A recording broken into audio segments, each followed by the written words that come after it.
जय भीम नमोबुद्धाय. घेऊया आढावा आजच्या बातम्यांचा. देशातील 3% लोक ही बहुजन समाजाला दडपण्याचा प्रयत्न करत असून ते संविधानाला रोखण्याचा आणि भारतरत्न डॉक्टर बाबासाहेब आंबेडकर यांच्या विरोधात वक्तव्य करत आहेत. ही बाब बुद्धिवंतांसाठी अतिशय चिंतनीय आहे. आता केवळ बैठका सभा घेऊन भागणार नाही, तर एक शक्तिशाली प्रभाव निर्माण करणे गरजेचे झाले आहे, असे मत ज्येष्ठ आंबेडकरी नेते ॲडव्होकेट LB इंगळे यांनी काल नांदेड येथे व्यक्त केले. भारतीय संविधानातील फुले आंबेडकरी विचारधारा या विषयावर ॲडव्होकेट इंगळे बोलत होते. विचारमंचावर प्राध्यापक शिवाजी सूर्यवंशी, रणजित गोनारकर उपस्थित होते. कार्यक्रमास बुद्धिजीवी नागरिक मोठ्या संख्येने उपस्थित होते. मान्यवर कांशीरामजी यांच्या अभिवादन कार्यक्रमांचा नियोजन भारतीय पिछड़ा आणि शोषित संघटनेच्या वतीने एक अभिवादनाचा कार्यक्रम आयोजित करण्यात आलेला आहे आणि या कार्यक्रमाच्या निमित्ताने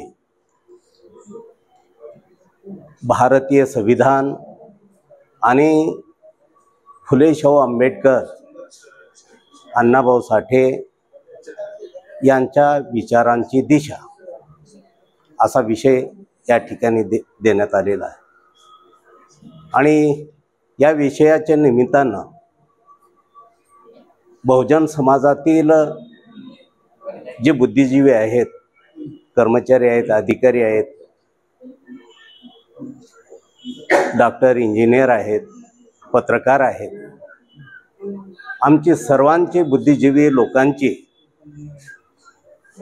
एक चिंतनाचा विषय आहे की देशामध्ये बहुजनांच्या विरोधात एक मोठ्या अशा प्रकारचा प्रवाह निर्माण झालेला आहे. संविधानासाठी आणि फुले शाहू आंबेडकर चळवळला कुठेतरी छेद देण्यासाठी हा जो प्रवाह निर्माण झालेला आहे, त्या प्रवाहाची एक दखल आम्ही बुद्धिजीवी लोक घेणार आहोत का आम्ही बहुजन एक कन्सेप्ट घेऊन या देशामध्ये संघटन वाढवू का जातीमध्ये जाऊन आम्ही जातीचे जर गटबाजी असं जर करत असू, ना आम्ही लोकशाही वाचू शकतो, ना आम्ही संविधान वाचू शकतो. आणि म्हणून आमची ही जिम्मेदारी आहे, आम्हा लोकांची, बुद्धिवंत लोकांची ही जिम्मेदारी आहे की हे जे वादळ आहे की या देशातील 3% लोक बहुजन समाजाला दडपण्याचा प्रयत्न करतात, संविधानाला रोखण्याचा प्रयत्न करतात, बाबासाहेबांच्या विरोधी अनेक अशा प्रकारचे कमिटमेंट्स करतात किंवा सुप्रीम कोर्टाचे न्यायाधीश यांचा अपमान करतात. ही गोष्ट आमच्यासाठी, बुद्धिवंतांसाठी एक चिंतन करणारी आहे. आणि म्हणून आम्ही केवळ बुद्धिवंताच्या सभा बैठका घेऊन आम्हाला चालणार नाही की एक देशामध्ये एक मोठा अशा प्रकारचा शक्तिशाली प्रभाव निर्माण करण्याचं काम मान्यवर कांशीराम साहेबांच्या अभिवादन सभेच्या निमित्ताने आपण करावं, असं माझं आपल्या सर्वांना, बुद्धिजीवींना किंवा बहुजन समाजातील देशातील तमाम लोकांना असं एक आव्हान आहे. भारतीय पिछड़ा शोषित संघटन, सप्तरंगी साहित्य मंडळ आणि लहुजी साळवे कर्मचारी महासंघ नांदेडच्या वतीनं मागच्या 26 नोव्हेंबर 2024 पासनं ही संविधानाच्या अमृत महोत्सवाच्या निमित्तानं व्याख्यानमाला सुरू झाली आहे. हे आजचं 10वं व्याख्यान आहे आणि या 10व्या व्याख्यानामध्ये संविधानाच्या एका पैलूवरती आम्ही आजपर्यंत व्याख्यान घेतलेलं आहे. आणि आज मान्यवर कांशीरामजी यांच्या स्मृती दिनाच्या औचित्यानं या ठिकाणी बसपाचे प्रदेश महासचिव तथा आंबेडकरी चळवळीतील ज्येष्ठ कार्यकर्ते आदरणीय LB इंगळे सरांना संविधानातील फुले आंबेडकर वाद आणि कार्यकर्त्यांची भूमिका यावर विचार मांडण्यासाठी आम्ही या ठिकाणी बोलवलेलं आहे. भद्रावती तालुक्यातील खराब रस्त्यांच्या संदर्भात शिवसेनेच्या उभाटातर्फे काढलेल्या मोर्चाला यश मिळाले असून संबंधित रस्त्यांच्या दुरुस्तीच्या कामांना अखेर सुरुवात झाली आहे. या यशामुळे व्यापारी वर्ग आणि स्थानिक नागरिकांमध्ये आनंदाचे वातावरण निर्माण झाले आहे. शिवसेनेच्या वतीने मिठाईचे वाटप करून हा आनंद साजरा करण्यात आला। आज या बाजारवाडातली जो रोडची समस्या होती त्याच्यासाठी आम्ही या 5 दिवसा अगोदर एक इशारा दिला होता की हा रोडचं जर काम या 10 दिवसामध्ये जर चालू झालं नाही तर शिवसेना उघडामार्फत या रोडचा आम्ही खोदणार म्हणून असा आम्ही इशारा दिला होता। त्या अनुषंगाने विभागाने तात्काळ दखल करून कालपासून या रोडचं कामाला सुरुवात केली आणि त्या संदर्भात आम्ही या ठेकेदाराला आणि म्हणजे त्या संबंधित कंत्राटदाराला आम्ही त्याचं मिठाई देऊन आणि गुलाबाचं फूल देऊन आम्ही त्याचं स्वागत केलं। बस आता हा रस्ता व्यवस्थित करावं, त्यात दर्जा चांगला ठेवावं आणि संपूर्ण काम लवकरात लवकर झालं पाहिजे, त्यामुळे नागरिकांना त्रास होऊ नये एवढीच आशा करतो। जय महाराष्ट्र। 5 नोव्हेंबरपर्यंत ऊस दराबाबत शासनाने आपला निर्णय जाहीर करावा, अन्यथा 6 तारखेनंतर कोल्हापूर, सांगलीसह इतर जिल्ह्यात ऊस रोखण्यात येईल असा इशारा स्वाभिमानी शेतकरी संघटनेचे नेते व माजी खासदार राजू शेट्टी यांनी माध्यमांशी बोलताना दिला आहे। शासकीय विश्रामधाम येथे ऊस दराबाबत जिल्ह्यातील शेतकऱ्यांची बैठक संपन्न झाली, त्यानंतर ते माध्यमांशी बोलत होते। मला पालकमंत्र्यांचा फोन आलेला होता। 6 तारखेला कोल्हापूरला बैठक घेण्याचं त्यांनी कबूल केलं आहे, पण त्याच्या आधी निर्णय होण्याची गरज आहे। काल शिरोळमध्ये अंकुशच्या कार्यकर्त्यांना मारहाण करण्याचा प्रकार झालेला आहे। साखर कारखानदारांना अशा पद्धतीची मस्ती जर तशी मस्तीची भाषा जर ती करणार असतील तर भलेही वेगवेगळ्या आमच्या संघटना असतील, परंतु शेतकऱ्यांच्यासाठी आम्ही लढतोय, त्यामुळं आंदोलन तीव्र करावं लागेल आणि म्हणून जिल्हाधिकाऱ्यांनी जिल्ह्यात कायदा आणि सुव्यवस्था बिघडू नये म्हणून सोमवारच्या आत बैठक घ्यावी आणि याच्यावर काही तोडगा करण्याचा प्रयत्न करावा। साखर कारखानदारांना बोलवून त्यांना सांगावा कायदा हातात घेऊन अशा पद्धतीनं जर का ऊस उत्पादकांना त्रास द्यायला लागला तर तशाच प्रतिक्रिया ऊस उत्पादकांच्याकडून सुद्धा उमटल्याशिवाय राहणार नाही। ते जर नाही झालं तर 5 तारखेला राज्याचे मुख्यमंत्री, दोन्ही उपमुख्यमंत्री जिल्ह्यामध्ये येत आहेत। स्वाभिमानी शेतकरी संघटनेमार्फत त्यांना ऊस भेट देऊन आम्ही त्यांचं स्वागत करणार आहोत, त्याला प्रशासनानं आम्हाला परवानगी द्यावी। तेलारा शहराला जोडणारा मुख्य रस्ता ठेकेदाराने उखडून ठेवल्याने विशाल नांदोकर यांनी गेले तब्बल 5 तास रस्ता बंद करून 5 तास खड्ड्यात बसून आंदोलन केले। संधित कॉन्ट्रॅक्ट आणि सार्वजनिक बांधकाम विभागाचे मध्यस्थीने थेरडरने दिलेल्या आश्वासनानंतर आंदोलन मागे घेण्यात आले। या आंदोलनाला राष्ट्रवादी काँग्रेस, अजित पवार गट यांनी पाठिंबा दर्शविला। या आंदोलनामुळे वरवड, तेलारा आणि वाडी, उकडी, वागरगाव वाहतूक तब्बल 5 तास बंद होती। हा जो मुख्य रस्ता आहे पीपी पाटील पेट्रोल पंप ते माडेगाव नाका, या रस्त्याचे काम लवकरात लवकर व्हावे। तसेच ऋषिकेश पिशे या युवकाचा अपघात झाल्या ठेकेदाराच्या हलगर्जीमुळे त्याला नुकसान भरपाई देण्यात यावी। तेलारा तालुक्यातील मुख्य मार्गांवर गतिरोधक टाकण्यात यावे आणि वाहन प्रकल्पासमोरील जो नाल्याचे काम अर्धवट आहे त्या नाल्याचे काम पूर्ण व्हावे आणि असा पूर्ण अंदाजपत्रक दिनांकासहित आणि जी रक्कम आहे त्या रकमेसहित हा फलक इथं माडेगाव प्रत्येक चौकामध्ये लावण्यात यावा, ही माझी मागणी आहे। हा जो ऋषिकेश पिसे नामक युवक आहे हा अत्यंत गरीब आहे आणि मोलमजुरी करून आपला परिवार चालवतो। आज रोजी त्याचा अपघात होऊन जवळपास 20 दिवस झाले, तो रुग्णालयात आहे आणि त्याचा परिवार सध्या आता त्याच्या कमावता कोणी नसल्यामुळे त्याला सध्या आता आर्थिक मदतीची गरज आहे आणि माझी हीच मागणी आहे, ज्या ठेकेदारामुळे हा अपघात झाला, ज्याची हे हलगर्जीपणा आहे, त्या ठेकेदाराने त्याला हे नुकसान भरपाई देण्यात यावी। आमचे मित्र आणि तेलाऱ्यातील म्हणजे चळवळीचे युवा नेते विशालजी नांदोकर यांनी माळेगाव नाका ते पीपी पाटील पेट्रोल पंप या रस्त्याच्या म्हणजे लवकरात लवकर निर्मितीसाठी जे हे अभिनव अनोखा आंदोलन केलं, त्या आंदोलनाला राष्ट्रवादी काँग्रेस पक्षाच्या वतीनं पूर्णतः समर्थन आहे। हा त्यांनी अत्यंत जिव्हाळ्याचा आणि महत्त्वाचा विषय हाती घेतला। काही दिवस अगोदर या माळेगाव नाक्यावरीलच एका युवकाचा या ठेकेदाराच्या भोंगळ कारभारामुळे अपघात झाला होता। बीसे म्हणून होते ना ते बीसे याचा अपघात झाला। त्यानं जर तिथं म्हणजे मुरमाचे गंज वगैरे टाकून दिले, त्याच्या अगोदर एखादा म्हणजे रेडियम वगैरे असं जर लावून काही केलं असतं प्रथमदर्शी दिसणारं काही, तर तो त्या युवकाचा ऐन सणासुदीच्या अगोदर हातपाय मुळणे किंवा असं नुकसान झालं नसतं. तर या आंदोलनाला राष्ट्रवादी काँग्रेस पक्ष शहर, तालुका आणि जिल्ह्याच्या वतीनं आम्ही पाठिंबा देण्यासाठी इथं उपस्थित झालेलो आहोत.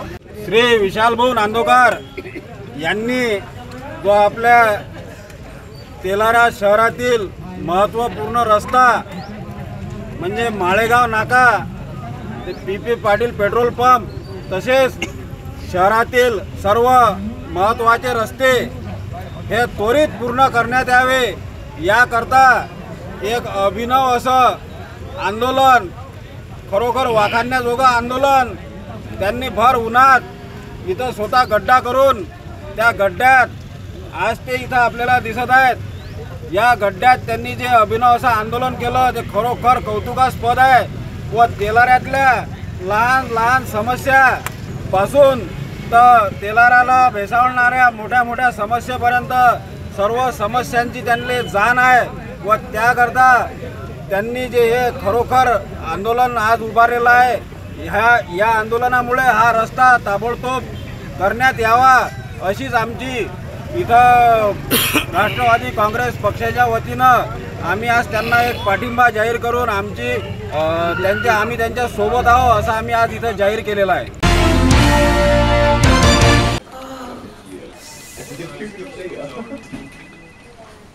बॉस ने मीटिंग बुलाई. क्या यार, आदमी की तकलीफ को तो समझो. बाहर बाहर उठो बैठो. जनाब, तकलीफ उठने बैठने की नहीं, तकलीफ बवासीर की है. बवासीर, फिशर, भगंदर, पाइलोनियल साइंस का आयुर्वेद तथा आधुनिक लेजर से उपचार. अभ्युदय पाइल्स लेजर हॉस्पिटल, लोहार समाज भवन के पीछे, महापुष्प सोसाइटी, शताब्दी नगर चौक से मनीष नगर रोड, नागपुर. कॉल और विजिट करें www.pilesfistulacure.com. ठेकेदारांना ऑनलाईन ऐवजी ऑफलाईन कामे मिळावी यासाठी आमरण उपोषण सुरू आहे. 2 वर्षांपासून ठेकेदार अडचणीत असून निवेदन देऊन 2 वर्ष झाले अजूनही काहीच उपयोग नाही. यासाठी जायकवाडी पाटबंधारे विभाग क्रमांक 2च्या कार्यालयासमोर आमरण उपोषण सुरू केले आहे. यावेळी एकनाथ बावडे, परेशराम वाघमारे, दिलीप ढवळे, सुरेश काळे, चांदू बोराडे आदी कॉन्ट्रॅक्टर उपोषणास बसले आहेत. ईश्वरकर गुत्तेदार, फुटकल ज्याला करून स्किल्ड लेबर म्हणते, असे लोक वेळोवेळी येऊन इथं अधिकारी आला तर आम्हाला कामाचं काय म्हणलं असताना त्याने आम्हाला थांबा येणार आहेत आणि की आले नाहीत, आल्यावर पाहूत असं करून कमीत कमी बरेच दिवस फिरवलं. 5-6 महिने फिरवलं, जवळजवळ एप्रिलपासून फिरवतात. आणि शेवटच्या वेळेला आम्ही ज्यावेळेस गेलो त्यावेळेस त्यांनी आम्हाला असा कायद्याचा बांबू दाखवला. ते म्हणतात आम्ही ऑनलाईन काम काढणार. ऑनलाईन काम कुठून बी कोणी भरू शकते, आमच्यासारख्या फुटकळ लोकांना काम मिळत नाही. मग आम्ही आत्ता पोचतो ह्या परभणीमध्ये ही मॅनेजमेंटचे कामं, रिपेअरचे कामं आलेले आहेत, ह्याच्यावर आमचा उदरनिर्वाह आहे. आम्ही करायचं काय हे वेळोवेळी मॅडमला बोलायला गेलं तर ते म्हणतात वरून आदेश आला. वरून आदेश म्हणजे मेंटेनन्स, रिपेअर मेंटेनन्सला आदेश नसतं, फ्रेश वर्कला आदेश असते, नवीन कामाला आदेश असते. हे तुटमुट इथभर तुटलेलं त्याला 100 रुपये द्यायचे, इथून पुढे 2 चेंज तुटलेलं त्याला 1000-2000 द्यायचे. असे हे कामं असतात. असे कामं आम्हाला द्या, छोटे छोटे कामं काढा. आम्ही सोसायटीच्या माध्यमातून करतो. म्हणल्याच्या नंतर आमची इथून दिशाभूल करून आम्हाला हाकलून देण्यात येते. त्याकरता त्यांचा हे निघालेला आदेश रद्द करून आम्हाला न्याय मिळाला पाहिजे. एवढीच आमची सर्व लहान मोठे पण गुत्तेदार आहेत, चांगले हुशार पण आहेत, ज्ञानी पण आहेत, त्यांना न्याय मिळावा एवढीच आमची विनंती. या ठिकाणी आम्ही सर्व गुत्तेदार इथं बसले आहोत उपोषणाला. पूर्वीपासून आम्हाला चिल्लर कामं, छोटे काम भेटत आले, पण आज ह्या मॅडम आल्या तेव्हापासून ऑनलाईनचा विषय या ठिकाणी आला आहे. ऑफलाईनचे कामं पूर्वी जसे भेटत होते त्याप्रमाणे आमचे छोटे गुत्तेदाराला भेटले पाहिजे. ह्या मागणीसाठी आज आम्ही उपोषण इथं करत आहोत. आणि ह्या मागणी जर आमची ह्या ठिकाणी बरेच आमचे वयस्कर गुत्तेदार ज्या वर्षानुवर्षे इथं काम करत आहे, आज त्यांच्या तब्येत त्यांच्या काय झालं याच्या सर्व जबाबदार इथल्या जायकवाडी पाटबंधारे विभागाचे नंबर 2 या ठिकाणी मॅडम राहते. एवढं सांगतो. पाटबंधारे विभाग क्रमांक 2 अंतर्गत आम्ही आमच्या मागण्या पूर्ण करण्यासाठी उपोषणाला बसत आहोत. ही 3-4 वर्षापासून आम्ही छोटे मोठे गुत्तेदार आणि काही बागायतदार शेतकरी हे गुत्तेदार आहेत. अतिवृष्टी झाल्यामुळं ह्या शेतकऱ्यावर उपासमारीची वेळ येत आहे. तरी पण हे कार्यकारी अभियंता यांनी काही आम्हाला नियम डावलून याकरता आम्ही उपोषणाला बसत. तरी त्यांनी याची नोंद घ्यावी. काही कर्मचारी मिळून 4 वर्षापासून आमच्या पोटावर पाय देऊन इथं काय करतात ते आम्हाला सर्व माहिती आहे. यापुढे आम्हाला न्याय नाही मिळाला तर आम्ही जिल्ह्यातील जे विभाग क्रमांक 2 आहे या विभागाच्या अंतर्गत परभणी जिल्ह्यातील लहान लहान कार्यकर्ते जे की सत्तेच्या विरोधामध्ये काम करतात, म्हणजे सत्तेच्या विरोधामधले जे काही लहान लहान कार्यकर्ते आहेत ते आमदार खासदाराच्या विरोधातले लोक आहेत, ते विभाग क्रमांक 2 मध्ये 25 वर्षापासून काम करतात. परंतु ह्या विभागामध्ये ह्या 2 वर्षापासून या विभागात काही लोक अधिकारी येतं, हे अधिकारीच काम करायला येतं. त्याच्यामुळं काय लहान लहान गुत्तेदाराला ह्या कामापासून वंचित ठेवलेत. आमची अशी रास्त मागणी आहे. आम्ही एसीपर्यंत गेलो आणि कार्यकारी अभियंत्याला 10 वेळेस भेटलो, तरी त्यांनी कामाच्या नियोजनामध्ये आम्हाला अडथळे आणलेले आहेत आणि आमचं कोणतेच काम ऑफलाईन कामं आमच्याकडे देत नाहीत. म्हणून आमची रास्त मागणी आहे की आम्हाला हे परभणी जिल्ह्यातील जे काही लहान लहान कामं करणारे जे काही गुत्तेदार आहेत त्याला लहान लहान कामं देऊन या विभागाच्या अंतर्गत जे काय कामं काही शेतकऱ्याचे काही रुखावट झालेली आहे आणि ह्या वर्षी अतिवृष्टी झाल्यामुळं शेतकऱ्याच्या याच्यामध्ये व्यवस्थितपणा कामामध्ये नसल्यामुळं कामाला त्या शेतकऱ्याच्या शेतामध्ये व्यवस्थित पाणी जात नाही. म्हणून ते कामं करण्यासाठी या विभागाच्या अंतर्गत जे नवीन कामं तात्काळ काढण्यात यावा आणि ह्या गुत्तेदाराला लहान लहान कामं देऊन या परभणी जिल्ह्याचा व्यवस्थित विकास करावा हीच आमची सगळ्याची मागणी आहे. आमच्या ज्या मागण्या आहेत अगोदरपासून जे 33% मजूर सोसायटी व सुशिक्षित बेरोजगार अभियंता यांना जे कामं मिळत होते ते मिळाले पाहिजे. विभाग क्रमांक 2 या ठिकाणी गेले अनेक वर्ष झालं आम्ही या ठिकाणी काम करत आहोत. वर्षानुवर्षी इथं काम करत असताना अचानक या डिपार्टमेंटनं आम्हाला 3 वर्षापासून कामापासून वंचित ठेवलेलं आहे. आज या अनुषंगाने आम्ही शासनाकडं वेळोवेळी निवेदन देऊन भेटी घेऊन कार्यकारी अभियंत्याच्या यांनी आम्हाला कुठलाच न्याय दिलेला नाही. आजच्या परिस्थितीमध्ये आमच्यावर फार गंभीर परिस्थिती आहे, हालाकीची परिस्थिती आहे. आम्ही एक तुटपुंजे जे कामं करत असून मोठमोठे कामंसुद्धा करतो. त्याच्यामध्ये सर्वसामान्य कॉन्ट्रॅक्टर आहेत, मोठे कॉन्ट्रॅक्टर आहेत, छोटे कॉन्ट्रॅक्टर आहेत. पण आजच्या घडीला शासनाने आमच्यावर इतका मोठा अन्याय केलेला आहे. 3 वर्षाला आम्हाला हातावर कामं नाहीत. आजच्या घडीला आमच्यावर उपासमारीची वेळ आहे. तरी या अनुषंगानं आम्ही आज मॅडमला आमच्या कार्यकारी अभियंता जायकवाडी पाटबंधारे विभाग क्रमांक 2 या ठिकाणी त्यांना 8 दिवसापूर्वी आम्ही निवेदन देऊन त्यांना आमच्या अडचणी सांगितलेल्या आहेत. यावर त्यांनी कुठलाच विचार नाही केला, आम्हाला कुठलंही पत्र नाही दिलं, आम्हाला कुठलंही आश्वासन नाही दिलं. त्या अनुषंगाने आज आम्ही 27/10 रोजी या जायकवाडी विभाग क्रमांक 2च्या पुढे उपोषणास बसलो आहोत. आणि आम्ही जोपर्यंत बसणार जोपर्यंत आमच्या मागण्या पूर्ण होणार नाहीत तोपर्यंत आम्ही इथं प्रामाणिक उपोषणाला बसणार आहोत. याची नोंद शासनाने घ्यावी. याच्यामध्ये काही जगापटका आमच्या कॉन्ट्रॅक्टरला झाला, कोणाची काही तब्येत हलवली, त्याला सर्वस्वी जबाबदार कार्यकारी अभियंता विभाग क्रमांक 2 हे राहतील. याची आपण नोंद घ्यावी. महाराष्ट्र कर्नाटकमधील सुरू असणाऱ्या सीमावाद 1 नोव्हेंबर हा दिवस कर्नाटक सरकारने राज्योत्सव म्हणून जाहीर केल्यानंतर मराठी भाषिकांकडून कर्नाटकसह बेळगावमध्ये हा काळा दिन म्हणून पाडण्यात येतो. यावेळी मराठी भाषिकांवर करण्यात येणाऱ्या कन्नड सक्तीविरोधात महाराष्ट्र एकीकरण समिती शिवसेना पक्ष यांच्या वतीने सायकल रॅली काढून आंदोलन आणि निदर्शने करण्यात आली. सीमावासी मराठी बांधवांच्यावर अन्याय अत्याचार करणाऱ्या कर्नाटक सरकारचा मराठी बांधव महाराष्ट्र कर्नाटकाला सीमा प्रश्न आणि महाराष्ट्रात यावे म्हणून जे सीमा बांधव आंदोलन करत आहेत. 1 नोव्हेंबर हा दिवशी बेळगावमध्ये सीमा बांधव आज निषेध फेरी काढणार आहेत. त्या निषेध फेरीसाठी आम्ही शिवसैनिक पाठिंबा देण्यासाठी चाललो असताना आम्हाला या ठिकाणी कर्नाटक पोलीस यांनी या ठिकाणी अडवलेले आहे आणि कर्नाटक पोलिसांचा आणि कर्नाटक सरकारचा आम्ही या ठिकाणी धिक्कार करतो. आणि जरी आम्हाला अडवलं तरी आम्ही या सीमा बांधव मराठी जे सीमा बांधव आहेत त्यांच्या पाठीशी महाराष्ट्रातली जनता शिवसेना ठामपणे पाठीशी आहेत. या ठिकाणी आम्ही तुम्हाला या ठिकाणी सांगतो. क्या हुआ बहू? माँ, पाइल्स की बहुत तकलीफ हो रही है। तो तुम गुदरोग सर्जन के पास क्यों नहीं गई?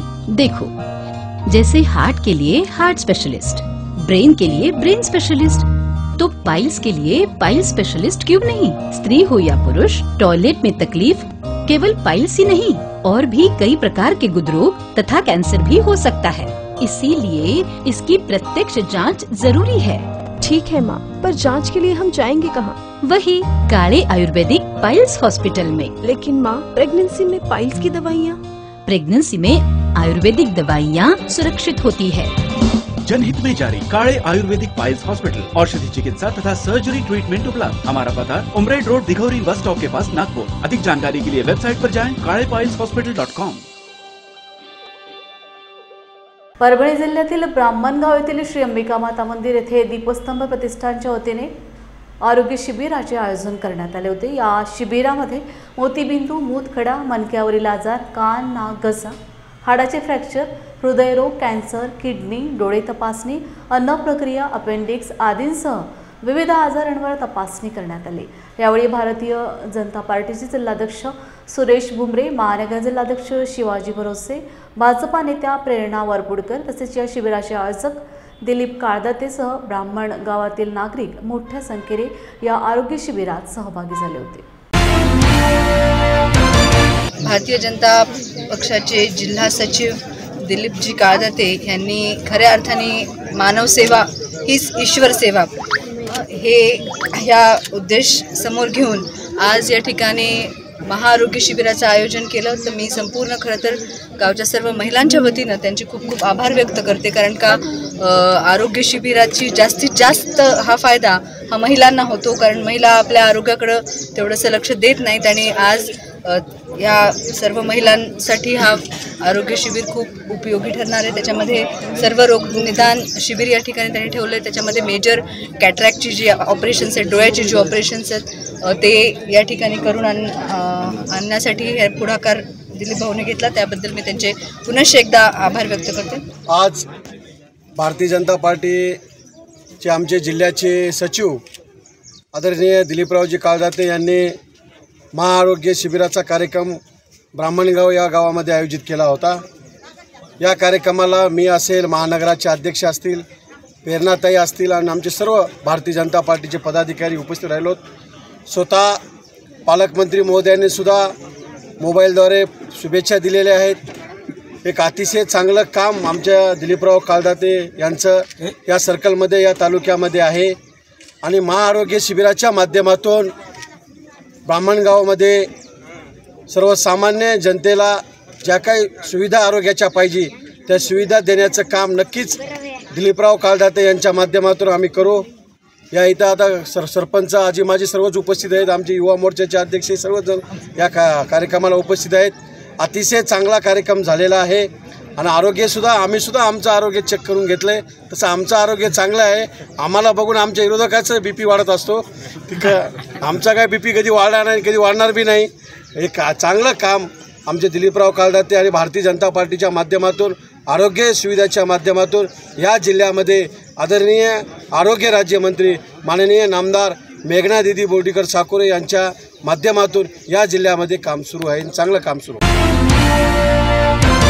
भद्रावती शहरातील आम्रपाली बुद्धविहार येथे डॉक्टर बाबासाहेब आंबेडकर यांच्या मूर्तीची स्थापना मोठ्या उत्साहात करण्यात आली। लेझिम पथकाच्या तालावर निळ्या झेंड्याच्या गजरात निघालेल्या धम्म रॅलीने संपूर्ण शहर दुमदुमून गेले। भिक्खू संघाच्या उपस्थितीत बुद्धवंदना घेऊन मूर्तीची विधिवत स्थापना करण्यात आली। यावेळी नागरिक, युवक आणि महिला मोठ्या संख्येने सहभागी झाले होते। जय भीम घोषणांनी परिसरात उत्साहाचे वातावरण निर्माण झाले। या कार्यक्रमाचे आयोजन आम्रपाली बुद्धविहार समितीच्या वतीने करण्यात आले।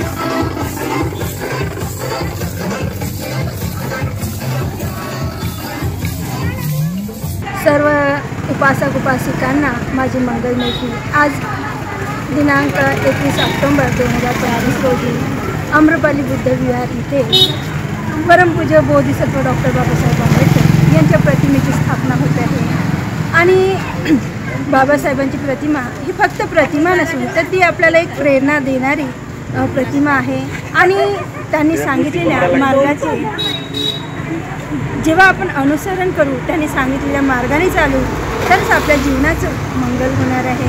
आणि आज ही प्रतिमा इथे स्थापन करून सर्वांनी प्रतिज्ञा करायची आहे की आम्हाला बाबासाहेबांनी जो मार्ग दिलेला आहे तो खरंच आमच्या कल्याणाचा आहे, आम्हाला आमचा हित करणार आहे. तर आम्ही त्यांनी सांगितलेल्या त्या मार्गानेच चालू आणि आमचं जीवन सफल करू. तर एवढंच सगळ्यांना मी सांगते आहे की सगळ्यांनी बाबासाहेबांनी दिलेल्या मार्गाने चाला आणि आपल्या जीवनाला सफल करा. होते आम्ही आंबेडकर बुद्ध विहारातील उपस्थित आहोत सर्व.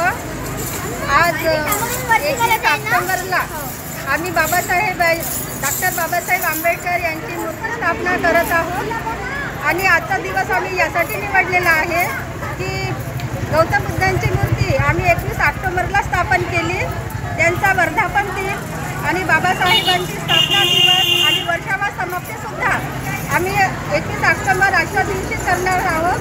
आणि आमच्या सर्व आंबेडकरी उपासक आणि उपासिका बुद्धविहारातर्फे सर्वांना मी आग्रहाची विनंती करते की सर्वांनी आमच्या या कार्यक्रमामध्ये सामील व्हावे आणि दुपारी भोजन आहे तर भोजनाचा सुद्धा आस्वाद घ्यावा आणि सर्वांनी सामील व्हावे.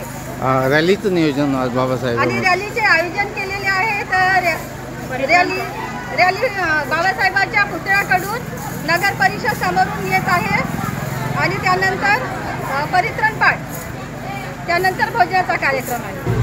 सर्व उपासकांना जय भीम. भद्रावती इथे आज आम्रपाली बुद्धविहार इथे बाबासाहेब आंबेडकर यांची मूर्ती स्थापना आज होणार आहे. तरी आमच्या विहारातील सर्व उपासिकांनी इथं उपस्थित राहून इथं कार्यक्रम राबवित आहे आणि या कार्यक्रमामध्ये लेझिम ठेवली आहे आणि भजन पाठ आहे. माताजी आहे आमच्यासोबत, त्यांचं भजन पाठ आहे. त्यांच्यानंतर आमच्या विहारात यांची सुरुवात होत आहे. ऑल इंडिया पॅन्थर सेनेचे संस्थापक अध्यक्ष दीपक भाई केदार आज कोल्हापुरात आले होते. सर्किट हाऊस येथे कार्यकर्त्यांची बैठक संपन्न झाली. यावेळी स्थानिक स्वराज्य संस्था निवडणूक पार्श्वभूमीवर कार्यकर्त्यांची चर्चा करून म्हणणे ऐकून घेतले. तसेच यावेळी जिल्ह्यातील नवीन पदाधिकाऱ्यांची निवड करण्यात आली. त्यानंतर लॉर्ड बुद्ध टीव्ही चॅनलशी बोलताना म्हणाले की येणाऱ्या स्थानिक स्वराज्य संस्था निवडणूक आपण समविचारी पक्षाबरोबर युती करून निवडणूक लढवू शकतो असे सांगितले. आज कोल्हापूरच्या शासकीय विश्रामगृहामध्ये ऑल इंडिया पॅन्थर सेनेच्या प्रमुख पदाधिकाऱ्यांची व्यापक बैठक झालेली आहे. जिल्हा अध्यक्ष चरणदास कांबळे यांच्या नेतृत्वात ही बैठक झाली आणि यावेळी येणाऱ्या स्थानिक स्वराज्य संस्थेच्या निवडणुकीसंदर्भात निर्णय घेण्यात आलेला आहे की सर्व निवडणुका ह्या स्वबळावरती लढायच्या. या ठिकाणी जो युतीसाठी समोर येईल मनुवादी सोडून आम्ही सगळ्यांसोबत जायला तयार आहेत. RSS हे आमचं शत्रू आहे आणि त्यांच्या विरोधात जे आहेत त्यांच्यासोबत आम्ही युती करायला तयार आहेत. तसा जर कुणाचा प्रस्ताव आला तर नक्कीच आम्ही त्याचं स्वागत करू. अन्यथा आमची पश्चिम महाराष्ट्रामध्ये कोल्हापूरमध्ये स्वबळावरती या ठिकाणी लढण्याचा आज निर्धार झालेला आहे. आणि कोल्हापूरच्या लढाऊ कार्यकर्त्यांनी मोठ्या प्रमाणात या ठिकाणी आज प्रवेश केलेला आहे. शेकडो कार्यकर्त्यांनी प्रवेश केलेला आहे. प्रस्थापित पक्षातल्या कार्यकर्त्यांनी प्रवेश केलेला आहे. त्याच्यामुळे एकंदरीत महाराष्ट्रामध्ये दलित अन्याय अत्याचाराच्या विरोधात जो लढा आम्ही लढतो आहे त्या लढ्याचं स्वागत सगळीकडे होतं आहे. लोकांना आक्रमकता आणि प्रामाणिकता, नीतिमत्ता या सगळ्या बाबी लागतात आणि त्या देण्याचं काम आम्ही करत आलेलो आहे. ती विश्वासार्हता कमवल्यामुळे आज महाराष्ट्राच्या कानाकोपऱ्यात संघटन मजबूत होतं आहे, प्रवेश होतो आहे आणि येणाऱ्या काळात सामाजिक राजकीय पर्याय म्हणून ऑल इंडिया पॅन्थर सेनेला बळ मिळतं आहे. गेल्या 10 वर्षामध्ये या देशात एक अराजकतेचं वातावरण तयार झालेलं आहे, हुकुमशाहीचं वातावरण तयार झालेलं आहे. जे सामाजिक न्यायाचं स्वातंत्र्य डॉक्टर बाबासाहेब आंबेडकरांनी आम्हाला दिलं ते हिरावून घेण्याची चळवळ गतिमान झालेली आहे. मनुस्मृतीचं दहन करून बाबासाहेबांनी जे माणूस म्हणून जगण्याचं स्वातंत्र्य दिलं ते प्रतिक्रांतीच्या माध्यमातून हिरावून घेण्याची चळवळ आज गतिमान दिसते. आणि त्यातलंच पहिलं उदाहरण म्हणजे एक दलित सरन्यायाधीश होतो आणि सनातनाच्या नावाखाली परमात्मा मला झोपू देत नाही म्हणून बूट मारला जातो. विदेशामध्ये शिकणारा प्रेम बिराडे मॉडर्न कॉलेजला फक्त विदेशातून विचारलं जातं की हा तुमच्या कॉलेजला होता का, त्यावेळेस तिथून उत्तर मिळतं की याचं बिहेवियर नीट नाही आणि दुर्दैवाने त्याची नोकरी घातली जाते. इंटरनॅशनल लेवलला असो, देश पातळीवर असो किंवा राज्यात असो, सगळीकडे आज दलितांना नाकारलेलं आहे. अन्याय अत्याचार झाले की त्या ठिकाणी क्रॉस केसेस करायच्या, अन्याय अत्याचाराला सुद्धा या ठिकाणी दाबायचं आणि न्यायापासून आम्हाला वंचित ठेवायचं, असा सगळा एकंदरीत या राज्यामध्ये आणि या देशामध्ये या सरकारच्या माध्यमातून प्रयत्न सुरू झाला आहे. आणि याच्यामध्ये प्रमुख जो शत्रू आहे, आंबेडकरी चळवळीचा प्रमुख शत्रू, आमचा शत्रू हा RSS आहे. आणि त्याला संपवायचं असेल तर त्याला जे बळ मिळालं आहे ते सत्तेतून बळ मिळालेलं आहे. सत्ता घातली की RSS जाणार आहे. त्याच्यामुळे येणाऱ्या काळात ही RSSची सत्ता उद्ध्वस्त करण्यासाठी आम्ही या देशामध्ये आंबेडकरवादी एकत्र येऊन लढा देणार आहेत आणि संविधान, आरक्षण, मानवता, लोकशाही हे वाचवण्याचा संघर्ष व्यापक करणार आहे. मी समग्र आंबेडकरी अनुयायांना, बहुजनांना, इथल्या OBCला, बहुजनांना, सर्व घटकांना आव्हान करतो आहे की आपल्या सर्वांचा शत्रू जर कोण असेल तर तो RSS आहे आणि त्याला रोखायचा असेल तर त्याची असणारी सत्ता घाला, तरच असणारा तो मुळासकट उकडून फेकला जाईल. अन्यथा नुसता विरोध करून चालणार नाही, तर त्याची सत्ता घालवावं लागेल. RSSमध्ये तुम्हाला लाखो कार्यकर्ते दिसतील, पण तसं जर बघितलं तर त्यांचे प्रमुख जे आहेत, ज्या जातीचे आहेत, त्यांचे मात्र लोक त्या RSSमध्ये नाही आहेत. पायदळ म्हणून OBC वापरले जातात, पायदळ म्हणून SC ST सुद्धा वापरले जातात. त्याच्यामुळे त्यांनी आमच्यातच संघर्ष उभा केलेला आहे आणि ते मोठं चॅलेंज आज आमच्या पुढं निर्माण झालेलं आहे. म्हणून माझ्या सर्व बांधवांना, OBC बांधवांना, SC STच्या बांधवांना आव्हान करतो आहे की ही जी काही माणूस म्हणून जगण्याचं स्वातंत्र्य तुम्हाला बाबासाहेबांनी दिलं आहे, ते बाबासाहेबांनी खूप मेहनतीने तुम्हाला मिळवून दिलं आहे आणि ते जर टिकवायचं असेल तर तुम्हाला आजच तुमच्या खुंटीला अडकलेला RSSचा ड्रेस जाळून टाकावं लागेल, तरच तुम्ही या ठिकाणी तुमच्या दारात असलेली गुलामी तिला लाद घालू शकता, नाही तर ती घरात आल्याशिवाय राहणार नाही. एवढं असणारं आव्हानसुद्धा या माध्यमातून करतो. जय भीम इंडियाच्या बातमीपत्रात वेळ झाली इथेच थांबण्याची. पुन्हा भेटूया ताजा घडामोडी. जय भीम.